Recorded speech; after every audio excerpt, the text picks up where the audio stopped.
to Amsterdam. That wasn't recording, but that doesn't matter. This is, and it sounds great. So Okay. Yeah, so we went up to Amsterdam to busk in the summer because it's too hot in Spain. And we went via Samoa and we saw Tcha play in 2010. Right. With Lollo. I think, yeah, it must have been the tour for that album or whatever. Yeah.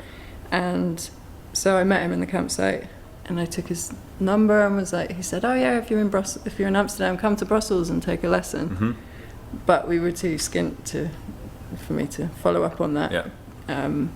Didn't have any money, went back to Spain. Then we moved to Vermont.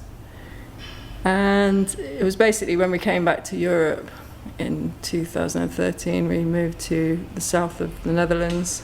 And, you know, sometime during that year, I was like, I still have this number written in the back of this notebook. Yeah. Let me just give it a call. Yeah. And it worked. Yeah. Spoke to Tcha and organised a lesson. Yeah. So, yeah.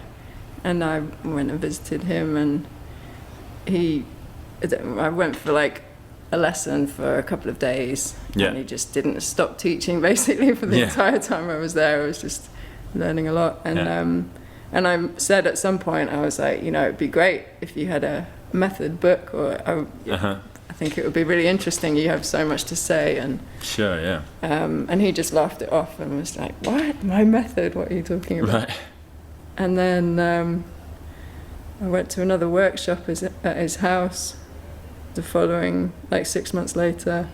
And then we saw him again. He did a workshop in Holland, the Grappelli camp, with Tim Kliphouse. And at the end of that, he was like, you know, if you still want to do that book, I'm open to it. So I was like, really? Right. Fantastic. And then he came up to Amsterdam, you know, a month or two later, stayed for 4 days. And we just talked. We did a lot of the biography. We talked about his life, and to get that part of the book, he was just like, "What kind of book do you want to do? What is it really?" And it started off. I started off thinking of it as a violin book because obviously that's what I was interested in learning from him. But he's got such a lot to say about all aspects of gypsy jazz. He's got, you know, really interesting perspective because his father is a gypsy and his mother is a Belgian lady, and so he went to normal school and he is very eloquent about expressing, well, as you know, you've done a podcast. Yeah. So, I thought about which different topics would be good to include, you know, like how to learn a new tune, rhythmic ideas, just kind of different aspects of playing together. And we spent a long time, him talking about everything and me recording it all, and then after that, you know, writing it all down. Yeah, okay. And it just sort of took longer and longer. Yeah, all right, okay. Well, you know, after that first time I thought, there's a couple of things that we haven't covered. Because it was a lot of information over 4 days. Yeah. I spent the whole winter then. So you started doing it in 4 days, and in those 4 days you tried to cover everything. Yeah, well, we knew we hadn't covered everything. We hadn't done any audio examples. Okay. We just kind of talked about his life, talked about violin exercises. I don't think we'd really got onto the guitar stuff. Okay. And I didn't really have a clear idea of how the book would be broken up. So it was just like, here's loads of information, now go and kind of write it down and see what goes together. And then, the next time he came up, it was like, okay, we need more guitar stuff, actually, because that's really interesting. And Nick helped me to transcribe that stuff. Okay, yeah, because it'd be difficult, right? If you... Yeah, so all the guitar things in the book are with tab and transcription.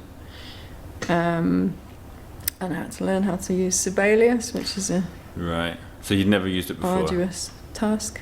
No. Yeah, it is quite arduous, especially at the beginning. I think, Takes ages. Do you do like the hotkeys and stuff? Well, luckily my neighbour Karen was an expert. So I was like, Karen, how do I do that? Why won't it? Yeah. You just be sat there looking at the screen like so frustrated, and you just end up googling everything, don't you? Yeah. I'm really bad with it. I've always just been like, just click on everything and just drag it about. You see people who are like, Yeah. Well, that's Karen. So I'm not I was that. lucky. I'm not there. Yeah, I find it really boring. Yeah. It is really difficult. But I think, like any computer program, once you got it, it's nice. Yeah, And then it's easier now. Yeah. It's So by the end of this process, having transcribed all the solos, I started off doing it on an iPad with I Write Music. I thought, that'll be up to the task. Okay. And then as soon as you export it, you can't change like how many bars in a line or anything. Oh, right. So you can't really, Okay, you can't see it. you can't really edit it for printing. Yeah, Sibelius is good for it. You can do anything with it, can't you? Yeah. Get some sponsorship. Yeah, I don't think that's we've got the right market here. A bunch of people who are like just transcribing violin solos. No. Okay, so you're saying that you started off, you didn't know how you were going to break the book up, but how have you broken the book up? It is broken up into Tchas' biography, Okay. and then some sort of general points about music as a whole, like why do we play music, and then there's a violin section, which is like specific exercises for getting around the instrument. Okay. There's a guitar section with specific exercises Right. and things relevant to guitar. There's also, before all of that, there's general principles for anybody who wants to start soloing. Sure. So how to get to know a new tune. Right. Exercises like fun or games to play to do that. And there's what else is there? Transcriptions of solos for each instrument, and then there's a section on double bass as well. Transcriptions of his solos? Or Yes. Okay. Most of which I was like, I want to put that solo in. I really like that one. Okay. And a couple of which Tcha suggested. Recorded, like from So records? from a range of things. Some from CDs, from Di Piotto's CD, his guitar solos on that, a couple of them. From the Rosas CD with Lollo Meier, obviously. Wait, what have you got from that? Dinnette. Oh yeah, that's great. I think I got that down a little while ago and then completely forgot it. So my absolute favourite. That's great. Yeah. It's so good. I think like I can't even remember what it is, but I remember like the beginning of it is really good. Right. Yeah. Just really groovy. Yeah. Oh, cool. Right. Okay. That's great. What did you? Is there anything in the book that you feel like you learned the most from as someone who as a reader, pretend that you're a reader? What did you find?